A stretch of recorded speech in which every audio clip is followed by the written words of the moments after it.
할렐루야. 예, 오늘은 에베소서 3장 14절로 19절의 말씀으로 함께 은혜를 나누시기 바랍니다. 자, 오늘 설교 제목은 속사람을 강건하게라고 하는 제목입니다. 속사람. 네. 그럼 속사람의 반대는 뭐가 있을까요? 겉사람이라고 있겠죠. 겉사람, 속사람. 사실 사도 바울이 이 표현을 썼는데 로마서 7장을 보시면 이런 얘기가 나옵니다. 제가 보겠습니다. 로마서 7장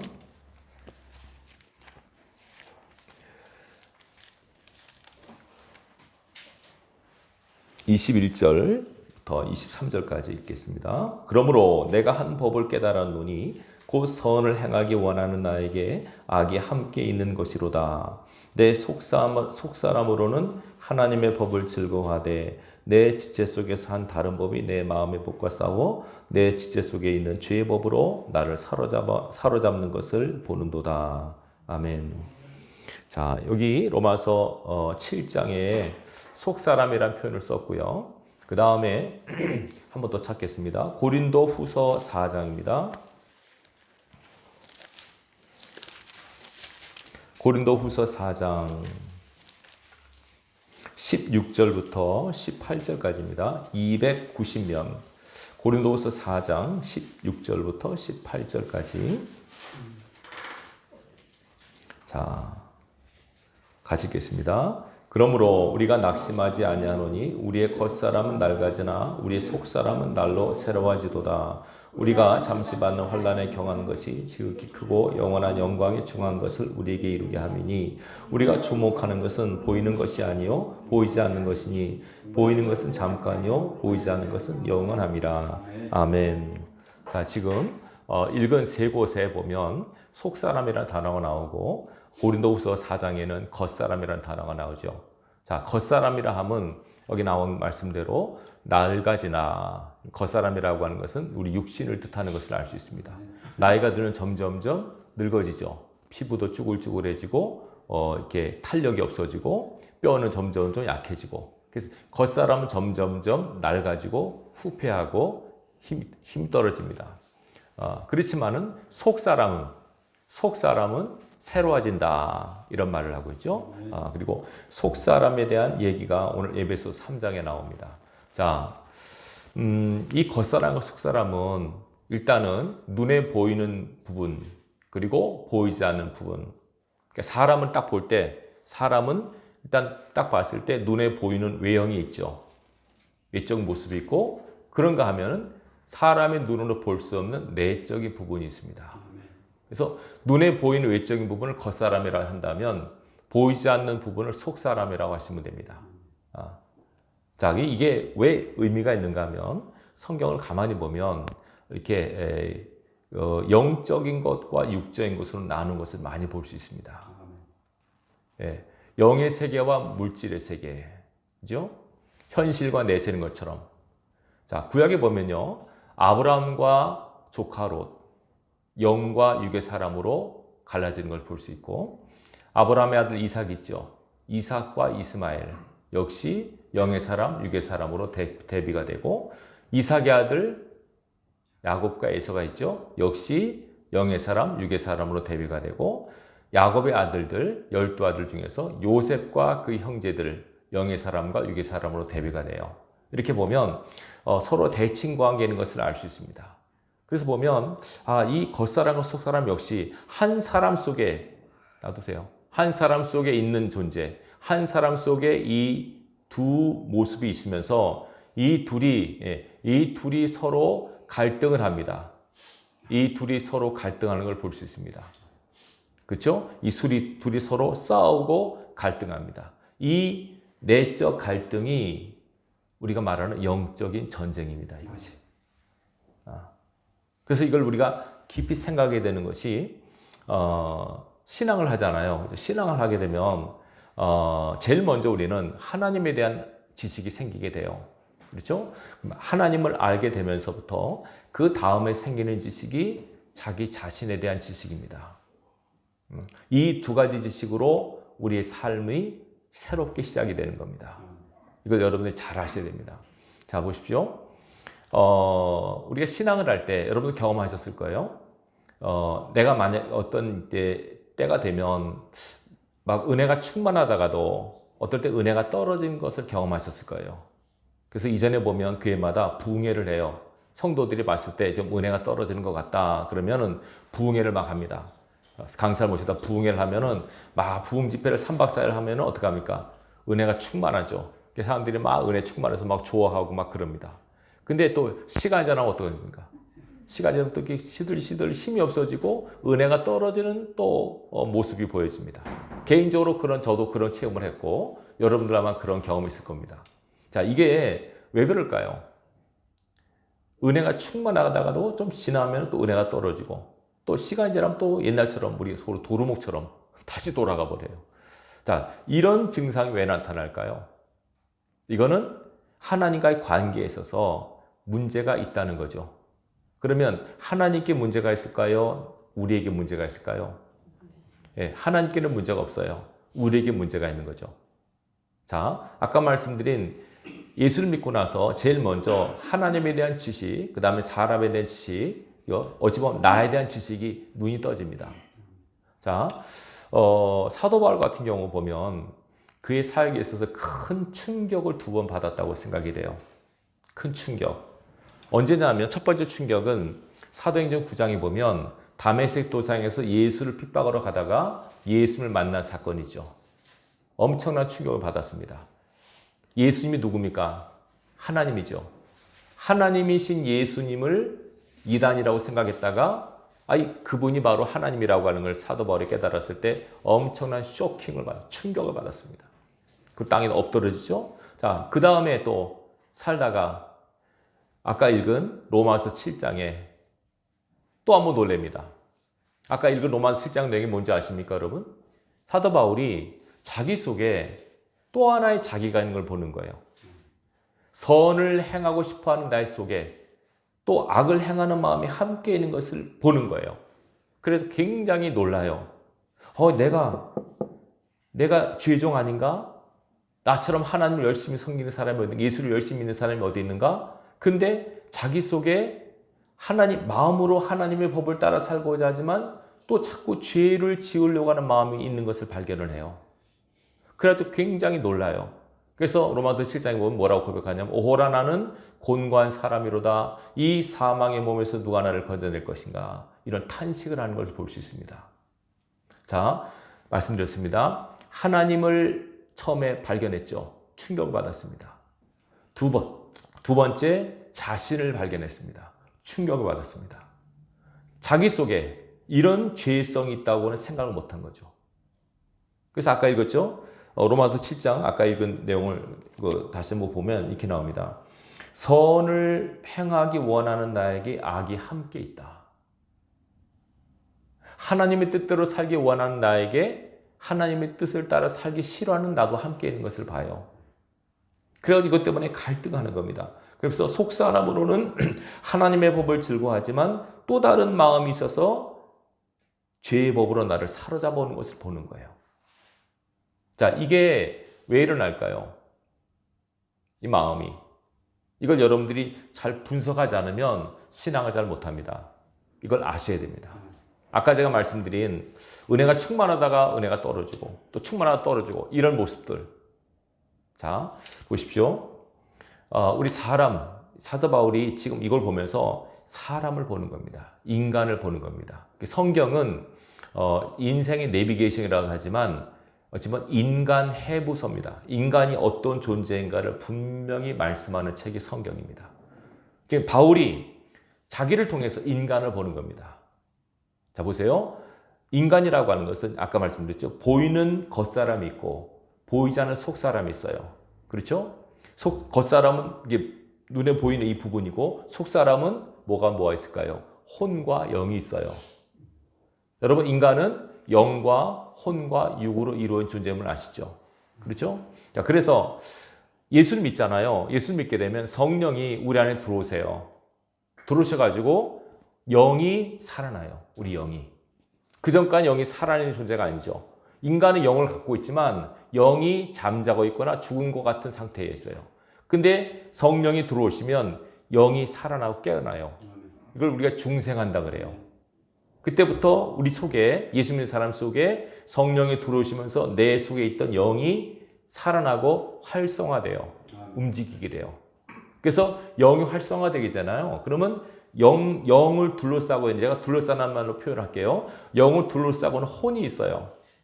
혼이라고 하는 것은 우리의 마음과 생각을 뜻해요. 정신을 뜻해요. 자, 이 혼이 있는데 이 혼은 예수 믿게 되잖아요. 예수 믿게 되면 거듭나는 부분은 영이 거듭나는 거지 혼과 육은 거듭나질 않아요. 그대로 있어요. 아시겠죠? 무슨 말씀인지. 그래서 예수를 믿고 나서 그 사람이 180도 확 다른 인생을 산다. 이것은 쉽지가 않아요. 이런 경우는 영이 혼에게 완전히 영향을 미쳐가지고 혼까지 완전히 새로워지는 경우인데 이런 경우는 쉽지가 않습니다. 거의 대부분이 이 혼적인, 육신적인, 세상적인, 인간적인 요소가 우리 혼에 남아있어요. 마음에.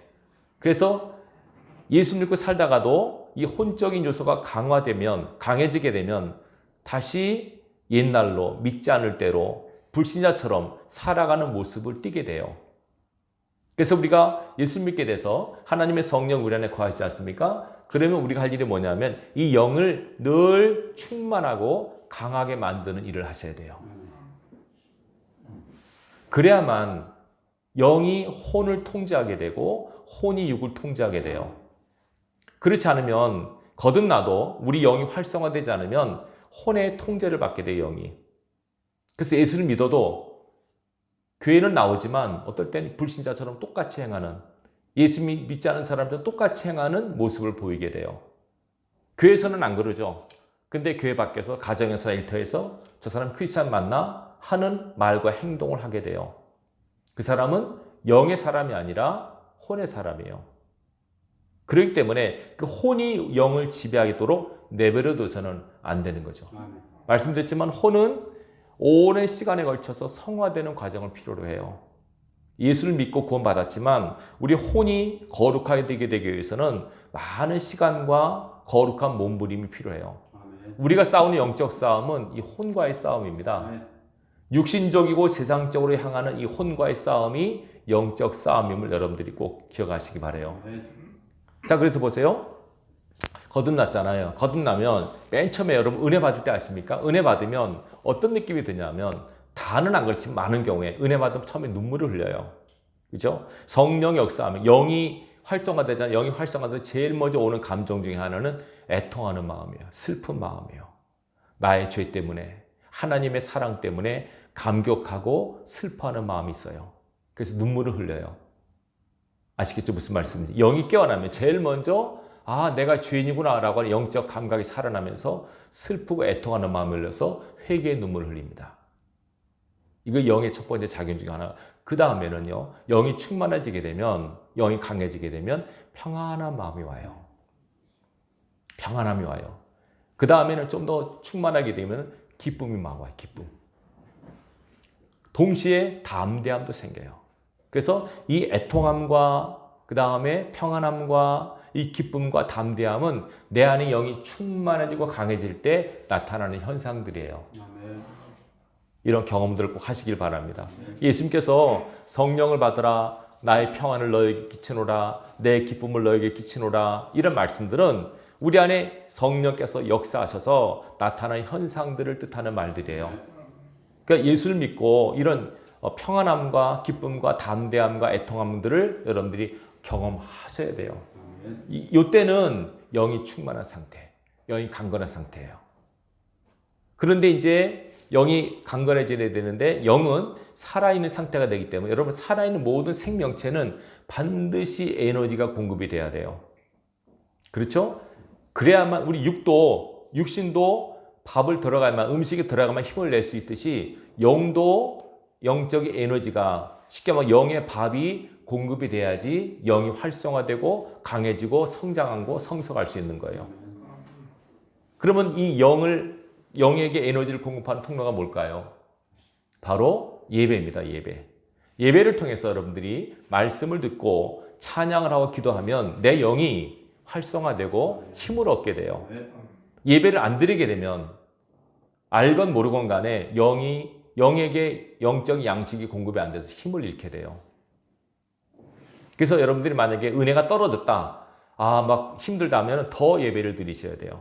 더 말씀을 가까이 하시고 더 설교를 듣고 더 기도하도록 애를 써야만 내 영이 힘을 얻게 돼요.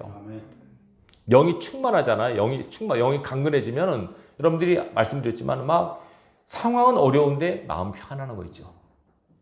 상황은 공고한데 막 속에서 기쁨이 넘치는 거 있죠. 네. 상황은 두려운데 이상하게 담대함이 생기는 거 있죠. 이런 모습들, 내 영이 강해지고 충만할 때 나타나는 모습들이에요. 하나님은 그래서 우리에게 성령 충만하기를 원하시는 거예요. 이것이 바로 속사람이 강건해지는 모습이에요. 자, 그런데 보세요.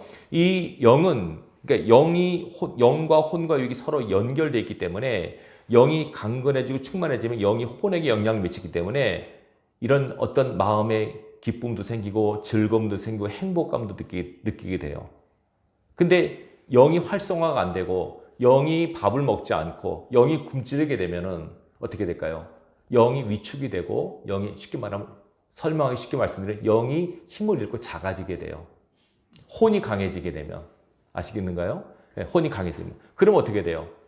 믿음도 떨어지게 되고 은혜도 떨어지게 되고 그냥 예수 믿는데 그냥 형식적인 신앙이 되기 쉬워요. 교회 안 나갈 수는 없죠. 나가긴 나가야지만 뭐 은혜도 못 받고 그냥 심드렁하고 그냥 별로 내가 신앙인지 신앙인지 안 하는지 모르게 그렇게 이상하게 힘을 잃는 신앙이 돼버려요. 그것이 빨리 교정이 되고 내가 이래서는 안 되지 정신을 차려야지 하고 자기가 분발해서 스스로 뭐 금식을 하든지 철을 하든지 자기가 해서 다시 한번 영을 활성화시키면 다시 한번 이 사람은 힘을 얻을 수 있게 돼요. 근데 이 상태가 그냥 계속 지속이 되잖아요. 몇 년 지속이 돼버리면 이 사람은 어떤 신앙이 되느냐? 무늬만 크리스찬, 소위 나일론 신자라고 하죠. 이런 사람이 돼버려요. 속에 은혜는 떨어졌는데 기쁨도 없는데 교회 다닌 경력이 있어가지고 나는 집사네, 권사네 이런 그냥 직을 갖고 신앙하는 사람이 돼버려요. 이런 분들이 상당히 많습니다. 여러분 교회 보면 이런 분들 보면 교회에서 제가 이전에 큰 교회에 있을 때 보면 앉아서 그냥 딱 목사님 설교하기 시작하면 그때부터 자요. 다 아는다 싶고 이건 다 아는 내용인데 뭐 기도할 때도 자요. 예배 끝나면 비로소 이제 정신을 나는 거죠. 그리고 예배 드렸다고 생각을 해요. 봉사도 하죠. 헌금도 하죠. 근데 그게 영의 힘으로 하는 것이 아니라 혼의 힘으로 해요. 여러분 혼의 힘도 엄청 열심히 낼 수 있어요. 여러분 지지 않으려고 자기 드러내려고 남을 이기려고 그렇게 혼의 작용으로 열심히 내는 사람도 많아요. 근데 우리는 알죠. 저게 혼의 작용이 영의 작용인지. 남의 지치지 않으려고 이겨먹으려고 자기 이름 내려고 하는 모든 열심과 충성들은 하나님께서 기뻐받지 않습니다. 성령의 감동에 따라서 움직이는 하나님의 사람들이 되기를 하나님께서 원하시는 거죠. 그래서 오늘 읽은 이 에베소의 말씀에서 사도 바울이 이거 에베소 3장은 사도 바울의 기도문이에요. 이 기도의 내용은 뭐냐면 하나님 우리 속 사람을 강건하게 해주십시오. 어떤 사람이요? 속 사람을 강건하게 해달라는 기도입니다. 속 사람. 네. 근데 많은 사람들이 지금 겉사람에 신경 쓰죠. 안 늙으려고 화장품 바르고 무슨 분칠하고 막 그러지 않습니까? 염색하고 막 그러지 않습니까? 겉사람은 시간이 지날수록 후퇴하게 되어 있습니다. 중요한 건 속사람입니다. 속사람을 잘 가꾸고 다듬는 이 거룩한 작업을 여러분들이 기울여 하셔서는 안 됩니다. 이게요, 당연히 우리가 영적으로 충만하기 어려운 게 생각해 보세요. 우리가 예배 드리는 시간이 많습니까? 세상에 사는 시간이 많습니까? 세상에 사는 시간도 많고, 그죠? 성경 보는 시간이 많습니까? TV 보는 시간이 많습니까? TV 보는 시간이 많고, 그죠? 훨씬 많죠. 그러니까는 영에게 음식 공급하는 것보다는 혼에게 양식 공급하는 거예요. 그러니까 혼의 힘을 얻게 돼, 자꾸. 불신자들 만나고 세상 일 하고 돈 버는 일을 하다 보니까 다 혼의 힘만 강화되는 거예요. 그러니까는 혼이 영을 감싸고 있는 상태가 되다 보니까 이 사람은 힘있게 신앙을 못해요. 하긴 하지만은 그냥 육신적인 삶을 계속 살아가는 거예요. 그래서 사도 바울은 오늘 이 속사람을 강건하게 해달라는 기도를 통해서 하나님 우리 속에 영과 혼과 육이 있는데 혼이 영을 지배하지 않게 하시고 영이 혼과 육을 지배하는 상태가 되게 해달라고 그 기도를 하고 있는 내용입니다. 지금. 여러분 이 영적 싸움에서 꼭 승리할 수 있기를 주님의 이름으로 축원합니다. 네. 이게 보이지 않는 치열한 싸움이에요. 하도 많이 그걸 인정해 버렸어요. 오호라 나는 곤고한 사람이로다. 이 사망 무에서 누가 나를 건져내라. 그런즉 내가 마음으로는 하나님의 법을 육신으로는 죄의 법을 섬기노라. 이렇게 얘기를 했지 않습니까? 이걸 고백하는 거예요. 어떻게 할 수가 없는 거죠. 그렇지만 이 상태를 자각하고 이 상태에서 벗어나려고 거룩한 몸을 하는 것이 아주 중요합니다. 이거 여러분들이 깊이 생각하십시오. 그래서 오늘 에베소 3장 한번 보실까요? 자, 사도 바울이 뭐라고 기도합니까? 이러므로 내가 하늘과 땅에 있는 각 족속의 이름을 주신 아버지 앞에 무릎을 꿇고 비노니 그 영광의 풍성함을 따라 그의 성령으로 말미암아 너희 속사람을 능력으로 강건하게 하시오며 믿음으로 말미암아 그리스도께서 너희 마음에 계시게 하시옵고 너희가 사랑 가운데서 뿌리가 박히고 터가 굳어져서 능히 모든 성도와 함께 지식에 넘치는 그리스도의 사랑을 알고 그 너비와 너희 길이와 높이와 깊이가 어떠함을 깨달아 하나님의 모든 충만하신 것으로 너에게 충만하게 하시기를 구하노라. 이 사도 바울의 기도입니다. 요약하면 이겁니다. 하나님, 우리의 속사람을 강건하게 하셔서 우리가 믿음과 사랑과 소망의 사람으로 살게 해달라는 기도입니다. 이 굉장히 중요한 기도입니다. 이거는 에베소에 보면 바울의 기도가 두 가지가 있는데 1장과 3장에 나오는데 이 기도는 속사람을 위한 기도는 우리 모든 크리스찬들이 반드시 해야 되는 기도입니다. 내가 제일 중요하죠, 여러분. 내가 잘못되면 무슨 의미가 있겠습니까? 내가 은혜를 받아야 되고 내가 충만해야 되고 내가 바로 서야죠. 내가 잘못되면 아무 의미가 없어요. 그래서 우리가 속사람 관리를 잘하는 지혜가 우리한테 필요합니다. 여러분 지금 스스로 생각해서 내가 지금 은혜가 충만합니까? 아니면 그냥 힘들어한 상태입니까? 마지못해 신앙합니까? 점검하셔야 됩니다. 마지못해 하는 신앙 계속 끌려가 다니게 되면 완전히 잘못하면 육신적 바리새인처럼 돼버려요. 그렇다고 그럼 예배드리고 싶은 마음이 없는데 예배 드려야 됩니까? 어떻게 됩니까, 여러분? 그래도 여러분 억지로라도 드리셔야 돼요. 약을 먹는데 여러분 먹기 싫다고 안 먹지 않습니까? 억지로라도 먹어야만 살지 않습니까? 억지로라도 드리다 보면 하나님께서 반드시 성령께서 그 영을 그 사람 속에 영을 타치하십니다.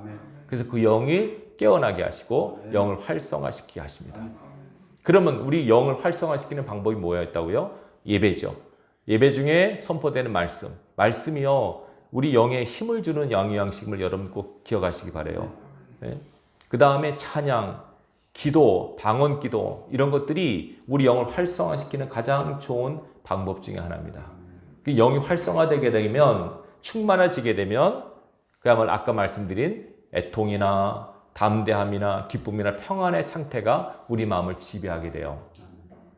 그래야만 우리가 하나님 앞에 제대로 된 신앙을 할 수 있는 거죠. 은혜 못 받는 것은 여러 가지 이유도 있지만 본인 책임이 가장 커요. 성경을 보면서 내가 지금 어떤 상태인가를 여러분들이 분별하셔서 여러분 상태를 확인하고 여러분의 맞는 처방을 따라 신앙하는 지혜가 우리에게 필요해요. 기도하던 사람이 기도를 안 해요. 그러면 내가 이래서는 안 되지라고 자각을 해야 될 거 아닙니까? 그냥 기도하기 싫어요, 목사님. 기도할 맛이 안 나네요. 그거 안 나버려요. 그러면 계속 그 상태로 있는 거예요. 여러분 그런 상태가 돼버리면 잘못하면 그렇게 계속 돼버리면 바리새인처럼 돼버리고요. 나중에는 교회를 떠날 수도 있어요. 교회 떠난 크리스찬은 얼마나 많은지 여러분 아시죠? 네. 그 사람 다 성령을 가진 사람들이에요. 근데 성령 활성 안 되니까 교회 가서 은혜를 못 받는 거예요. 귀찮고 힘이 들고 억지로 하고 이런 모습만 계속 보이는 거죠. 여러분 영을 활성화시키는 거룩한 노력을 할 수 있기를 주님의 이름으로 축원합니다. 자, 말씀드렸지 영이 충만하게 되면 그런 현상이 나타나죠. 근데 우리가 이제 성령으로 거듭나서 속사람이 강건해지게 되면 이 세 가지가 항상 우리한테 있게 됩니다. 자, 성경에 보면 고린도서 13장 13절에 보면 사도 바울이 말합니다. 크리스찬들에게 항상 있는 세 가지가 있습니다. 첫째는 뭘까요? 믿음. 그 다음 둘째는 소망. 셋째는 사랑. 이 세 가지 항상 있습니다. 영이 충만해지게 되면 이런 것들이 활성화돼요. 여러분 혼으로 믿는 것이 아니라 영으로 믿는 겁니다, 여러분. 영이 강해지고 충만해지게 되면 믿음도 강해지게 됩니다. 믿어집니다. 하나님의 존재가 믿어지고 나를 사랑하신 것도 믿어지고 나와 함께 하신 것도 믿어지고 믿음이 충만해지게 됩니다. 어떤 문제가 있어도 하나님께서 해결하실 거야 라는 담대함으로 서 있게 됩니다. 그래서 바울이 뭐라고 얘기합니까? 16절 그의 성령으로 말미암아 너희 속사람을 능력으로 강건하게 하시오며 믿음으로 말미암아 그리스도께서 너희 마음에 계시게 하시옵고. 자, 속사람이 강건해지면 믿음이 충만해지니까 예수님께서 우리 안에 확실하게 좌정하고 계신 느낌을 갖게 됩니다. 우리 안에 하나님이 계시다고 하는 확신이 들게 됩니다. 이게 속사람이 강건해지고 성령으로 충만해질 때 나타나는 현상입니다. 그래서 처음에는 우리가 이제 예수 믿게 되면 안 믿는 것도 믿어지고 막 그렇잖아요. 근데 시간이 들수록 점점 믿음이 약해지거든요. 약해지는 믿음을 여러분 다시 한번 세워서 믿음을 강하게 만드는 이 애를 여러분 쓰셔야 돼요. 목회자는 그 일을 하는 사람이에요. 성도들이 믿음이 약해지면 믿음을 강화시키고 게을러지면 다시 부지런하게 만들고 은혜에서 벗어나면 다시 은혜를 입히게 되고 그걸 계속 말씀과 기도로 여러분의 영을 살리고 활성화시키는 것이 목사의 일이에요. 근데 중요한 거는 성도들이 그걸 받아들일 마음의 자세와 그거 준비되고 자기도 같이 호응을 하셔야 돼요. 목사님 나 교회 가기 싫은데 자꾸 교회 나오라 그래. 기도하기 싫은데 자꾸 기도하라 그래. 왜 그렇게 할까요? 그 사람 살리려고 하는 거예요. 그렇게 안 하면 안 되니까 깔아지니까 계속 독려하고 때로는 재촉하고 때로는 책망해서 그 사람을 바로 세우려고 애쓰고 몸부림치는 거예요, 여러분. 이걸 여러분들이 가볍게 생각해서는 안 됩니다. 자, 믿음. 성령 충만하면 믿음이 충만해지게 됩니다. 두 번째는 소망입니다. 소망은 어떤 거냐면요. 믿음이 하나님께 대한 거라면 소망은 자기 자신에 대한 마음이에요. 소망이라고 하는 것은 비전입니다. 호프라고 그러죠. 소망이라고 하는 미래적인 거예요. 은혜가 충만하잖아요. 그러면 미래에 대한 염려와 걱정이 없어요. 그리고 하나님께서 나를 축복하실 거야. 잘 되게 하실 거야. 합력과의 선을 이루실 거야. 라고 하는 확신이 들게 돼요. 그리고 마지막에 나는 천국 갈 거야. 천국에 대한 소망과 비전이 생기게 돼요. 믿음이 충만해지고 은혜가 충만하면. 아시겠죠? 이 소망의 마음 굉장히 중요합니다, 여러분. 사람은 소망을 먹고 사는 존재라고 그러잖아요. 소망이 없으면 의미가 없죠. 내일이 안 보이는데 무슨 의미가 있겠어요? 은혜 받고 성령 충만하게 되면 소망이 충만해집니다. 그리고 세 번째로 뭐가 있다고요? 사랑입니다. 성령 충만하고 은혜가 충만해지면 사랑이 충만해져요. 이 사랑은 사랑과의 관계에서 필요한 겁니다. 믿음이 하나님과의 관계고 소망이 자신과의 관계라면 사랑은 사랑과의 관계입니다. 성경에 나오죠. 모든 일을 사랑으로 행하라. 모두를 사랑하라. 그리스도의 마음으로 모두를 사랑하라고 주님께서 말씀하십니다. 근데 이 중요한 건 사랑의 마음이 없는데 어떻게 사랑합니까? 사랑의 마음이 있어야죠. 근데 은혜를 받고 성령 충만하게 되면 이 사랑의 마음이 있어요. 그래서 불쌍히 여기는 마음이 들고 좀 더 나가서 그들의 연약함과 부족함을 다 감싸는 마음이 생기고 그를 기다려주고 참아주는 마음이 생겨요. 이 사랑의 마음이에요. 좋아하는 마음은 물론이고요. 그러면 아끼고 그냥 좋아합니다. 그냥 이성적이 아니라 영적으로 좋아하게 되고 불쌍히 여기게 되고 그를 위해 기다려주게 되고 허물과 약점을 다 덮어주는 마음이 생기게 되고 이게 바로 사랑의 마음의 특징이에요. 이것이 영에서 일어나는 마음이에요. 혼에서 이런 마음이 안 일어나요. 혼은 자기중심적이에요. 자기중심적으로 되기 때문에 이 자기중심적인 이기적인 마음이 성령이 충만해지게 되면 이타적인 마음으로 바뀌어지는 거예요. 아시겠죠? 무슨 말씀인지. 이것이 바로 속사람이 강건해질 때 나타나는 모습들입니다. 설교는 하나님의 그 영의 양식이 내게 공급되는 시간이에요. 그죠? 근데 그걸 내가 막는 거예요. 왜냐하면 이 말씀도 말씀에 따른 영이 어떻게 역사하냐면 육과 혼과 영을 통해서 와요. 맨 처음에 육을 통해서 옵니다. 귀를 통해서 오죠. 그죠? 성경 읽을 때 눈을 통해서 오잖아요. 말씀은 귀를 통해서 와요. 그다음 어디로 갈 거예요? 이 말씀이 내 혼에 가요. 마음과 생각에 가요. 아시겠죠? 근데 졸려버리면 이게 없잖아. 이게 못 들어와요. 그러면 영에게 아무런 영향을 못 끼쳐요.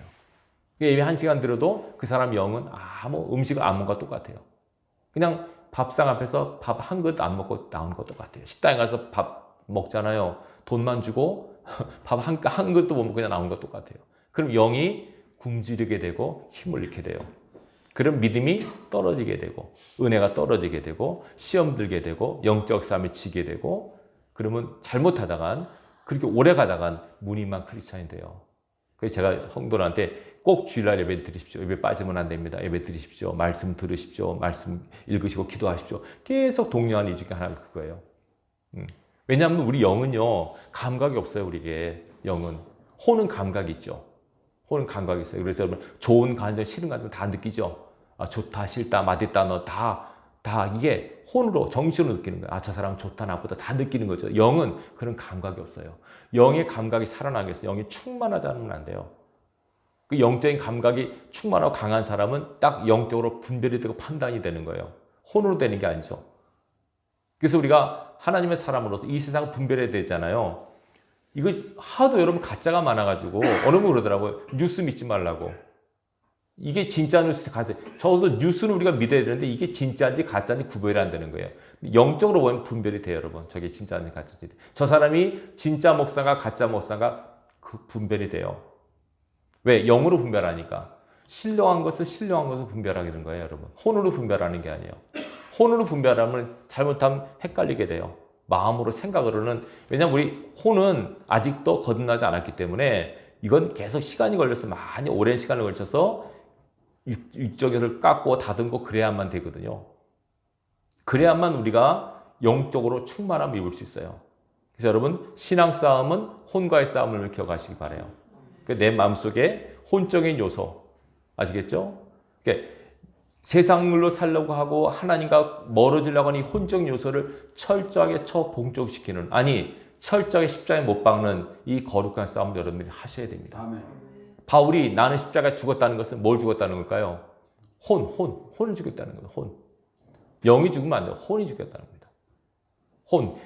타락한 옛 속성, 옛 사람 이것을 완전히 죽여야만 내 하나님의 영과 내 영이 쉽게 이어지는 거예요. 아멘. 하나님 말씀 가로막는 제일 방해꾼이 혼이란 말이에요. 아시겠어요? 무슨 말씀인지. 혼이 방해를 해요. 이게 어떤 말씀 들을 때 이게 정말 그래? 정말 그 말이 사실인가? 못 믿겠는데? 이렇게 막 복잡하게 머리에 꼬이게 되는 거죠. 근데 혼이 맑아지게 되면 쏙쏙 돌아요. 말씀이. 이렇게 말씀이 터치가 되잖아요. 그럼 살아나는 거예요. 영이 회복되는 거예요. 힘을 얻게 되는 거예요. 그래서 완전히 거듭난 사람. 그래서 영이 강해지게 되면 영이 혼을 통치하게 돼요. 영이 혼을 통치하게 되면 육도 통치하고 그래서 소위 말하는 요한 3서 2절처럼 내 영혼이 잘된 같이 범사가 잘 되고 강건해지는 이 축복의 원리가 나타나는 게 원리가 되는 겁니다. 영이 잘 되는 것이 가장 중요합니다. 여러분 영은 다 일단 살아있어요. 깨어있어요. 깨어있는 영을 여러분 계속 활성화시켜야 돼요. 자꾸 기도하도록 애를 쓰시고 말씀을 공급하시고 그래서 영이 활성화돼야만 영의 감각이 살아난다니까요. 영의 감각이 살아야만 딱 설교를 들을 때 어느 교회 가서 이 목사님이 영적으로 목회하는 분이구나 혼적으로 하는 분이구나 그런 분별이 되고 저분 영적인 분이 아닌 거 딱 분별이 되는 거예요. 영이 깨어있지 않으면 그냥 달콤하게 그냥 수박 겉핥기 심으면 그냥 겉만 보고 하는 거죠. 사람이 여러분 겉사람과 속사람 있잖아요. 저 사람이 겉은 번들하게 생겼는데 속을 알고 보니까 진짜 못된 인간이야. 그런 사람이 있어요 없어요? 있죠. 겉과 속이 다르다니까요. 영이 사람이 되면 그것 구분이 된다니까요. 그런 것들이. 영적, 신령한 것은 신령한 것을 분별하게 되기 때문에 여러분들이 영이 사람이 되지 않으면 이 혼탁한 세상에서 바르게 분별을 할 수 없어요. 하나님께서 우리에게 영적인 사람이다, 영적 존재가 되라고 계속 말씀하는 거예요. 하나님께 교통이 무엇으로 된다고요? 내 혼으로 돼요, 육으로 돼요, 영으로 돼요. 하나님의 영이시니 예배도 뭐로 드리라고 그랬습니까? 영과 진리로, 영으로, 영이신 하나님을 영으로 예배할 때 내 영이 교감이 되고 이렇게 서로 통하게 돼서 하나가 되고 은혜가 공급이 되고 능력이 공급되는 거예요. 여러분 영이 살아야 되고 영이 강건해지지 않으면 절대로 안 됩니다. 영 강화 훈련을 꼭 하시기 바랍니다. 영 강화 훈련. 제가 좀 그 배에 힘이 없어가지고 이 복근 운동한다고 이렇게 이런 뭐 하나 샀어요. 이거 10,000원짜리가 이렇게 한 뭐 이렇게 근데 우리가 이제 배에 기른다 배 힘이 없어가지고 이렇게 한다고 배 힘 기르 해야 돼요. 힘들지만 땀 흘리지만 해야 돼요. 배 힘 기르려고 영의 근육을 영의 근육 길러야 돼요, 여러분. 영적인 힘이 없으면 안 돼요. 영적인 힘이 약하면요, 툭한 일에 삐지고, 툭한 일에 시험 들고, 기분 나빠하고, 화내고, 실망하고, 맨날 이게 혼의 작용이거든, 이런 것들이. 영은 그러지 않아요. 영은 실망, 낙담 이런 거 없어요. 영은 애통, 죄에 대한 애통, 그 다음에 기쁨, 감사, 평안, 이것이 영의 작용이에요. 그리고 거룩한 분노도 있죠, 물론. 성령께서 죄를 볼 때 거룩한 분노도 하시지만 대부분의 우리가 죄라고 하는 것들은 다 혼의 작용들이에요, 이런 것들. 여기에 우리가 걸려들게 되면은 벌써 영까지 다 혼에서 딱 막혀버리게 되잖아요. 어떤 사람이 시험이 들었어요. 아무리 말씀을 전해도 이 사람이 딱 시험이 들면 그 말씀이 통과를 못해요. 뚫고 나가지 못해요. 그러니까 우리가 그 시험이 들었다는 게 벌써 그 속에 다른 영이 있다는 겁니다, 여러분. 그래서 그 사람이 보통 애쓰지 않으면 그 말씀이 그 혼을 뚫고 영까지 터치하기 힘들어요. 이거 원래 여러분들 꼭 아셔야 돼요. 다니엘이 기도했을 때 하나님께서 가브리엘 천사를 보냈죠. 다니엘에게 바로 왔습니까? 막혔습니까? 도중에? 막혔죠. 천상에서 막혔잖아요. 페르시아 군대가 막혀서 막 씨름에다가 며칠 만에 왔어요. 21일 만에 왔잖아요. 똑같아요. 혼이 딱 가로막혔으면 안 돼요. 영에 미치지 못해요. 그러니까 우리가 이 혼을 죽이는, 혼을 약화시키는 이 작업을 하셔야 돼요. 간단합니다. 혼에게 먹이 안 주면 됩니다. 혼에게 먹이 안 주고 영에게 먹이를 주면 됩니다. 혼에게 먹이를 주는 행위, 텔레비 보고 세상 일하고 이런 건 혼에게 다 먹어주는 겁니다. 세상 얘기하고 세상 생각하고 하는 건 다 혼에게 먹여주는 겁니다. 근데 상식적으로 생각할 때 예배 일주일에 한 번 드리잖아요, 보통. 그죠? 새벽에 드린다도 하루의 삶을 볼 때 영에게 양식 공부하는 시간이 맞습니까? 혼에게 양식 공부하는 시간이 맞습니까? 당연히 혼이 맞죠. 그러니까 혼이 강할 수밖에 없어요. 그래서 막 우리가 애쓰고 몸부림치지 않으면 자동 내버려두면 혼이 강할 수밖에 없어요. 이 거룩한 몸부림을 하지 않으면 내버려두면 신앙을 오래 하면 할수록 이 사람 영적 사람이 되기보다는 혼적 사람이 되버려요. 이런 분들이 직분을 갖고 교회 있게 되면 교회가 문제가 일어나게 되죠. 모든 거 이성적으로, 그러니까 인간적으로 판단하고 세상적으로 판단해버리는 거예요. 절대로 여러분 그래서는 안 됩니다. 영적인 눈을 가지고 영적인 시각으로 보고 판단할 수 있는 은혜가 있기를 바랍니다. 하나님께서 그런 모습을 우리 보십니다, 여러분. 내가 미워하는 저 사람도 하나님이 사랑하시는 거예요. 어느 목사님 간증하시더라고요. 김도호 목사님이라는 분이 있어요. 그분 간증을 제가 들었는데 목회하다가 그분이 이제 교회 개혁을 한다고 해서 교회 개혁을 위한 책도 쓰고 막 그러는데 교회 개혁을 하니까 장로님과 마찰이 생긴 거예요. 장로님이 되게 그 목사님 힘들게 했어요. 그래가지고 진짜 그 장로님 딱 앞에 있으면 설교도 하기 싫고 강단 내려오고 싶은 마음 정도로 장로님들이 밥도 안 먹고 잠도 안 잘 정도로 스트레스 받는 거예요. 그래서 하나님 앞에 그 장로님 좀 어떻게 처리해달라고 기도한 거예요. 하나님 좀 어떻게 처리해. 저거 사람이 아닙니다. 저 사람은. 그렇게까지 하는 거예요. 그리고 그분도 약간 목사님도 약간 성격이 있어가지고 그분도 대단하군요. 그래가지고 하나님 막 그랬는데 막 싸우고 막 그랬는데도 서로 요지부동이죠. 근데 오늘 하나님 앞에 기도하는데 하나님께서 마음속에 이 목사님 하나님 저 사람도 저자도 하나님 사랑하세요. 그러니까 하나님께서 마음속에 그래 내가 그를 사랑해. 그러시더래요. 깜짝 놀란 거예요, 이분이. 마음속에 그런 음성이 들리니까. 너는 내가 사랑하는 사람 미워하냐? 아니, 저 사람이 뭐가 좋다고 사랑합니까? 누가 봐도 저 문제가 있는 사람인데 저 사람 왜 사랑합니까? 너는 문제 없냐? 그러시더래요. 이분도 고집이 보통이 아니거든, 이 목소리도. 막 싸우는 그런 분인데. 그때 자기가 하나님 앞에 그러니까 영적으로 조명이 되니까 하나님의 마음이 와 닿더래요. 여러분, 우리가 저 사람이 나쁘다, 악하다 생각하지만 하나님 꼭 그렇게 생각 안 하세요. 우리가 나쁘다는 생각하는 사람도 하나님께서 사랑할 수 있어요. 혼의 작용이에요, 그런 것들이. 영적인 눈이 닫히니까 십자가의 눈으로 사람 보지 못하니까 인간의 이성으로, 인간의 지정으로만 판단해버리니까 쉽게 죄를 짓는 거죠. 그래서 그 목사님이 회개하고 장로님한테 용서를 구했대요. 미안하다고. 나중에 장로님도 사과를 하고 그렇게 잘 아름답게 마무리가 됐다고 그러더라고요. 보세요. 하나님의 마음과 우리의 생각이 얼마나 다른 걸 아셔야 돼요. 이걸 못 깨달으면 신앙 아무리 해도 헛일이에요. 우리는 영의 사람입니다, 여러분. 영의 사람이기 때문에 항상 영적으로 생각하고 말하고 행동할 수 있길 바라요. 근데 가장 위험한 것이 내가 봤을 때 혼인데 영이라고 착각하는 사람이에요. 분명히 혼이에요. 자기 생각과 자기 그거예요. 근데 자기 영이라고 생각하는 사람이 많아요. 분별이 안 돼서 그래요. 여러분 기도를 많이 하셔야 돼요. 그리고 영적인 사람의 특징이 뭔지 아십니까? 겸손합니다. 혼적인 사람의 특징은 죄송합니다. 나댑니다. 자기가 다 아는 것처럼 막 합니다. 그거 아닙니다. 은혜가 있고 임하면 성령 충만하게 되면 특징이 말이 없어지고 겸손해지고 온유해집니다.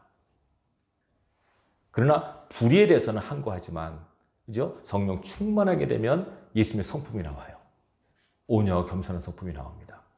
정직하게 되고 충성하게 되고 인내하게 되고 이런 마음들이 성령 충만하게 될 때 이 하나님의 마음들이 나오게 되는 거죠. 이것이 바로 하나님께서 원하시는 우리의 모습이에요. 그리스도의 형상이 우리 속에 이루기까지 여러분들이 거룩한 몸부림을 할 수 있기를 주님의 이름으로 축원합니다. 기도하겠습니다.